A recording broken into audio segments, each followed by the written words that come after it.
Механикалық процесс дегеніміз түсінікті. Өту жылдамдығы қатты заттардың арасында немесе қозғалыс нәтижесінде пайда болады. Қатты заттар дегенімізде ұнтақтар. Ұнтақтарда сіздер не істейсіздер? Ұсақтайсыздар. Ғылыми тілде айтамыз. Ұсақтайсыздар.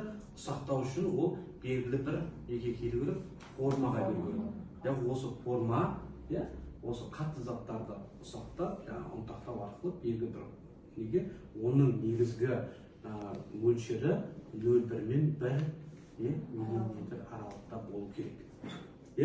Мысалы, қатты денелерді ұсақтау, іріктеу, елеу, араластыру және тасымалдау. Бізде тасымалдау деген бар, транспортировка деген. Ол сіздерде алдағы жоғары курс болған кезде болады. Ол Қазақстан Республикасының әділет заңында 19-ші бұйрық бойынша жүзеге асырылады. Ол тасымалдау үшін де, біз мына затты аламыз да мына жерге жеткізе саламыз, көрермен деген сөз жоқ фармацевтикалық өндіріс саласында. Неге? Себебі оның өзінің регламенттері бар, этаптар. Қалтаңызға салып алып, апарып бермейсіз ол. 19-ші бұйрықтың негізгі 8 қосымшасы бойынша жасап жеткізу керексіз. Енді соларға тоқталамыз. Біз осы механикалық процестерді жалпы қараңыздар, мына жерде 6 этапқа бөліп қарастырамыз. Мен бұл 6 этапты сіздерге дәрістің презентациясын жіберетін боламын. Бірақ осы 6 механизм немесе этаптарын біз оқу емес, мен ғылыми тілде 1-2 сөзбен түсіндіріп өтемін. Жалпы улы немесе күшті әсер ететін шаңды түзетін заттардың ортасынан ол деген сөз, сіз белгілі бір дәлдік өсімдік затты немесе субстанцияны бір ортадан жинап алатын болсаңыз, оны кептіретін болсаңыз, оның құрамынан улы заттарды алып тастау керексіздер. Ең бірінші. Екінші, заттарды алдын ала салқындату немесе мұздату.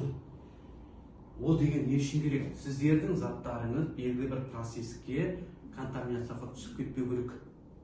Салқындатып алып, сіздер не? Фармацевтический холодильникке салып, не істейсіздер? Мұздатасыздар. Осы мұздатқан кезде оның құрамындағы бөгде және улы заттар жойылады. Және ол сол затты сокслет деген экстрактты алудың бір аппараты. Жоғары температурада белгілі бір органикалық еріткіштердің қатынасы арқылы не істейсіздер? Мақсатты өнім аласыздар. Біз, студенттер, біздің бұл сабақта бір ғана, жаңа айттым ғой сіздерге, бір ғана цель болу керек, мақсат, ол сіз өнім алу. Бұл 5 процесте де бір ғана өнімді аласыз. Сіздің мақсатыңыз сол. Бірнеше өнім емес, бір мақсатты өнім аласыз. Соған жеткізіңіз. Ал ол сол аппараттан шыққаннан кейін, оларды ары қарай салқын сумен немесе су буымен кептіресіздер, тазаластырасыздар и оларды не істейсіздер? Ұсақтап, ұнтақтайсыздар. Ол не үшін керек? Себебі сіздің жасап жатқан дәрі препараттарыңыздың әрбір оптималды құрамын таңдау үшін ол затқа қанша граммнан немесе қанша миллиграммнан қосылады. Сол бойынша нақты дозасын білу үшін. Соған ұнтақтап қосу үшін. Енді осы жерде гель, паста, кремдерді алайық. Егер ол қатты ұсақталмаса, біздің фармакопеядағы нормаға сәйкес келмесе, ол гомогенді фаза болмайды ғой, гетерогенді болады.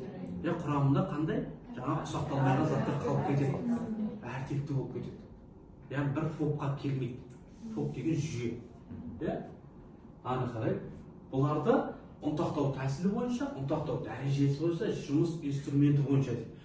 Ұнтақтау тәсілі бойынша бізде ПТЛ, промышленная технология лекарств деген бар. Шушевтың бірінші және екінші томында әрбір заттардың ұнтақтау дәрежесі бар. Сіз ұнтақтады екен деп алып барып, барлығын бір дәрежеге ұнтақтай алмайсыз. Себебі оның өзінің нормасы болады. Сол нормасы бойынша оны ары қарай тәсілге инструмент бойынша аппаратқа жүргізіп отырасыздар. Сонда біздің мақсатты өніміміз белгілі бір аппарат бойынша жүзеге асырылып отырады. орташа және майда ұнтақтайтын машиналар бар. Ол жерде ең негізі соққыш дискілі. Ол бір-біріне екеуі қарама қарсы жүріп отырады. Диірменде деп аталады. Ол диірмендердің ішінде екеу бөлінеді. Дискілі және барабанды. Барабанды дегенді сіздерде осы барабандың ішінде екі қысым болады. Ол параметрлер және атмосфералық қысымдар. Ол екі қысым, ол аппараттың ішінде жұмыс істемесе, біздің процесіміз дұрыс емес болып есептелінеді. Осымен бізде механикалығымыз аяқталды. Енді олардың кемшіліктерін, артықшылықтарын корпус бойынша бір айнымалы корпус, көп айнымалы корпус, яғни екі айнымалы корпус бойынша оларды жіктеп бөліп отырасыздар. Ол жаңағы біздің кітапта барлығы келтірілген. Осымен біз бұл сабағымызды аяқтаймыз.